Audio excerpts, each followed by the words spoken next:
Friends, welcome back to Telangana వంటిల్లో. ఈరోజు మన తెలంగాణ వంటింట్లో కుడుములు, అనుములు, ఉల్లికూర, ఇడ్లీ రవ్వ, బియ్యం పిండి, పచ్చిక.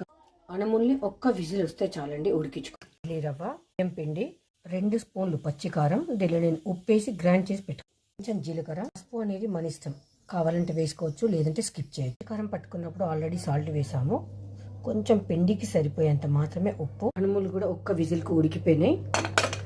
దీన్ని స్ట్రెయిన్ చేసుకుందాం. అనుములు కూడా ఇందులో యాడ్ చేసుకొని ఒకసారి మొత్తం బాగా కలిపేసుకోవాలి. పిండి మొత్తం ఇలా కలుపుకున్నాక కొన్ని వాటర్ వేసుకుంటూ ముద్ద చేసుకోవాలి. ఎక్కువ వాటర్ యాడ్ చేయదు. స్టవ్ అంటు పెట్టుకొని ఒక ఇడ్లీ పాత్ర పెట్టుకొని దానిలో ఒక దానిలో మధ్యన ఇలాంటిది ఒకటి ఏదైనా హైట్ కోసం వేసుకోవాలి. లైట్గా కొంచెం ఆయిల్ వేసేసి పైన ఇది ఉండేలాగా చూసుకోవాలి. ఇలా అన్నీ ఒకటి చేసుకోవాలి. ఈ షేప్లో కానీ మనకు నచ్చిన షేప్లో ఇది వేడైపోయింది. దీనిలో మనము పెట్టేసుకుందాం. కొంచెం జాగ్రత్తగా, ఇది బ్యాలెన్స్ ఆగదు. ఇప్పుడు మిగతావన్నీ ఇలా చేసుకుంటూ మనము 1 by 1 పెట్టేసుకోవాలి. ఇలా మొత్తం నేను చేసేసుకుంటాను. ఇలా అన్నీ ఇలా అమర్చుకోవాలి. సెట్ చేసుకొని మనం మూత పెట్టుకొని విజిల్ వచ్చే వరకు ఉడికించుకోవాలి. కొంచెం టైం పడుతుంది దీనికి. అనుములు అయితే రెడీ అయిపోయినాయి. సో ఇలా మనము ఏ సైజ్ కావాలంటే ఆ సైజ్ అయితే చేసుకోవచ్చండి.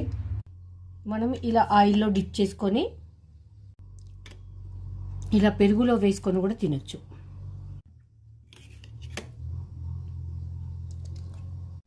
నాటి కాలంలో అయితే ఇలా కుడుము చేసుకొని దీనిలో ఆయిల్ వేసుకొని ఇలా డిప్ చేసుకొని తినేవాళ్ళు. ఇది అనుములు అనప గింజలతో చేస్తారు. ఇంకా వేరే అంటే చిక్కుళ్ళు అలా కూడా చేస్తారు. తెలంగాణ వాళ్ళకైతే ప్రతి ఒక్కరికి తెలుసు కుడుములు అంటే ఏంటి అనేది.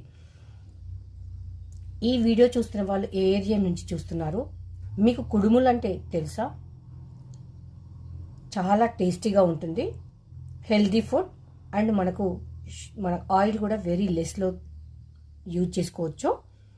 డైట్లో ఉన్న వాళ్ళకి కూడా చాలా బాగుంటుందండి. ఈవినింగ్ స్నాక్స్కైనా లంచ్ బాక్స్లోకైనా ఇవ్వచ్చు.